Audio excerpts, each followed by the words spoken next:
Azamgarh Lok Sabha seat पर 21% यादव, 19% दलित, 17% मुसलमान निर्णायक भूमिका में होते हैं। ऐसे में 2024 के लोकसभा चुनाव के दंगल में किसका होगा आजमगढ़ में मंगल। जहां समाजवादी पार्टी चाचा शिवपाल को चुनावी मैदान में उतारने में लगी है, तो वहीं पर भारतीय जनता पार्टी अपने वोटरों को साधने की पूरी कोशिश कर रही है। वहीं बहुजन समाजवादी पार्टी शाह आलम गुड्डू जमाली को इस बार 2024 में अपना कैंडिडेट बना सकती है। अब ऐसे में 2024 के पूरे समीकरण को समझना बड़ा दिलचस्प हो जाता है। वर्तमान के सांसद दिनेश लाल यादव निरहुआ जो अभिनेता से नेता बने, सवाल अब ये उठने लगे हैं कि क्या दिनेश लाल यादव निरहुआ को लोकसभा चुनाव का टिकट मिलेगा या दिनेश लाल यादव निरहुआ अब गाजीपुर से चुनाव लड़ेंगे। लेकिन इसके पहले एक बार अगर हम पूरे समीकरण को समझें तो यह साफ तौर पर देखा जा सकता है कि हम वाई फैक्टर जिस सीट पर काम करता था यानी मुस्लिम प्लस यादव, उसके बाद वो समीकरण को अगर किसी ने बदला तो शख्स का नाम दिनेश लाल यादव निरहुआ। अब यह देखना बड़ा दिलचस्प हो जाएगा कि 2024 लोकसभा चुनाव से पहले भारतीय जनता पार्टी में क्या बाजी होगी या गुटबाजी होगी, क्योंकि कई नाम सुर्खियों में बने हुए। एक नाम आ रहा है आजमगढ़ के पूर्व जिला अध्यक्ष भारतीय जनता पार्टी के राजनाथ सिंह का। वहीं दूसरी तरफ कद्दावर नेता और पूर्व प्रधानमंत्री चंद्रशेखर जी के शिष्य रहे यशवंत सिंह का भी नाम सामने आ रहा है। अब ऐसे में देखना बड़ा दिलचस्प हो जाता है कि आजमगढ़ लोकसभा सीट हो या मऊ की सीट हो, यशवंत सिंह की पहुंच और पकड़ और जमीनी लेवल पर जिस तरह से उन्होंने अपनी पहचान स्थापित की है, साफ तौर पर उन्होंने अपने जन्मदिन के अवसर पर अपने ताकत को भी दिखा दिया। यानी चंद्रशेखर ट्रस्ट पर उनका जन्मदिन मनाया गया, जहां पर भारी तादाद में बड़े बड़े जनप्रतिनिधि आए। यहाँ तक आप कह सकते हैं कि सांसद से लेकर विधायक तक और ब्लॉक प्रमुख से लेकर के महाप्रधान तक उनकी उपस्थिति वहां पर देखने को मिली थी। अब यह बड़ा दिलचस्प बात यह भी है कि यशवंत सिंह अपने बेटे विक्रांत सिंह रिसू को एमएलसी भी बना दिए, यानी कि भारतीय जनता पार्टी से उनके बेटे विक्रांत सिंह रिसू ने बगावत की थी, उसके बाद भारी मतों से उन्होंने जीत हासिल की थी। और देखा जाए तो यशवंत सिंह की नजदीकी जब उत्तर प्रदेश में किसी की सरकार नहीं हो, चाहे वो माननीय मुलायम सिंह यादव की सरकार रही हो या बहन कुमारी मायावती जी की सरकार रही या फिर वर्तमान में योगी जी की सरकार है, सभी बड़े नेताओं के साथ उनके संबंध बड़े ही शानदार रहे।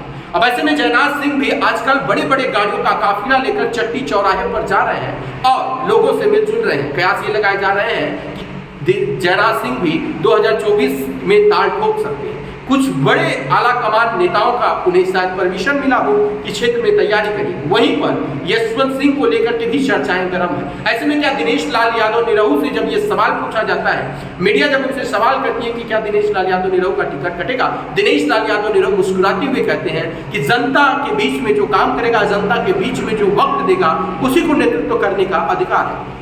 यानी साफ तौर पर वो कहीं ना कहीं अखिलेश यादव पर तज भी कसते हैं और दूसरी तरफ उनके कहने का तात्पर्य होता है कि अगर हमारे पास वक्त है तो हम इस काम में अपना वक्त देंगे, अगर हमें लगेगा कि हमारा वक्त हमारा नहीं बच रहा है इस कार्य के लिए तो हम खुद ही इस फील्ड से बाहर हो जाएंगे। यानी साफ तौर पर दिनेश लाल यादव निरहुआ का मन है अभी भी राजनीति में रहने का। दिनेश लाल यादव निरहुआ ये भी कहते हैं अगर हमने इतने बड़ा कारोबार छोड़ करके अगर आजमगढ़ में आकर जनता की सेवा की है तो जरूर है कि आजमगढ़ की जनता मुझे अपना आशीर्वाद देगी। अब सवाल ये खड़ा होता है क्या भारतीय जनता पार्टी का आला कमान दिनेश लाल यादव के टिकट पर मुहर लगाएगा?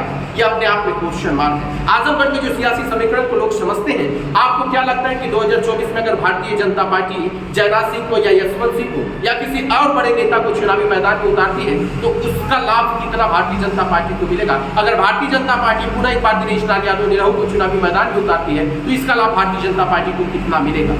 क्योंकि ये जो 2024 का लोकसभा चुनाव उसमें कहीं ना कहीं भारतीय जनता पार्टी एक तो बनारस की सीट जहां से प्रधानमंत्री नरेंद्र मोदी लड़ते हैं, एक तो गोरखपुर की सीट जहां से योगी आदित्यनाथ जी ताल्लुक रखते हैं और वहां से रविकिशन जी सांसद है, और आजमगढ़ और गोरखपुर और बनारस के बीच में एक जनपद पड़ता है आजमगढ़। और आजमगढ़ हमेशा से सुर्खियों में रहता है क्योंकि यहाँ से सपा सुप्रीमो आदरणीय मुलायम सिंह यादव भी चुनाव लड़ चुके हैं और इसके पहले देखा जाए तो अखिलेश यादव भी वहां से चुनाव लड़ चुके हैं। वहां आजमगढ़ की धरती से स्वर्गीय राम नरेश यादव भी जो कांग्रेस पार्टी के कद्दावर नेता रहे, उत्तर प्रदेश के पूर्व मुख्यमंत्री रहे और मध्य प्रदेश के राज्यपाल रहे, ऐसे बड़े नेताओं ने आजमगढ़ में अपनी बड़ी भूमिका निभाई है। तो अब 2024 में आजमगढ़ में किसकी विजय हो सकती है और वहां के लोग क्या सोचते हैं और अपने सांसद के कार्यों से जो कम समय कार्यकाल मिला है दिनेश लाल यादव का, उन्होंने अपने कार्यकाल में कितना काम किया है, कमेंट में जरूर बताएं। और आपकी पसंद लोकसभा चुनाव में किस पार्टी का कौन उम्मीदवार है, कमेंट में वो भी आप बताएं।